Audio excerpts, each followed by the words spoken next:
அப்போ இந்த இந்த இடத்துல எல்லாம் வந்து இது அலங்காரமாக்கி மனிதர்கள் ஒருத்தரை ஒருத்தர் தேவையுடையவராக்கி ஒருத்தரை ஒருத்தர் சார்ந்து இருக்க வச்சு சில பேருக்கு வந்து அறிவு கம்மியா கொடுத்து சில பேர் வந்து நமக்கு கீழே வேலை செய்ய வச்சு சில பேரை நம்ம அடக்கி ஆள வச்சு எல்லாம் இதெல்லாம் பண்ணி வைக்கிறான். அதுக்கு காரணம் என்ன?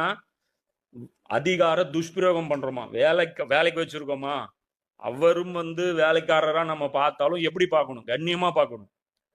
அவர்களை வந்து ஒரு ஒரு நாய் மாதிரி நடத்துறது. அப்போ ரசூலா சொல்றாங்க, நீங்க என்ன சாப்பிட்றீங்களோ அதை சாப்பிட கொடுங்க, நீங்க என்ன உடுத்துறீங்களோ அதை உடுத்த கொடுங்க. இது அடிமைக்கு.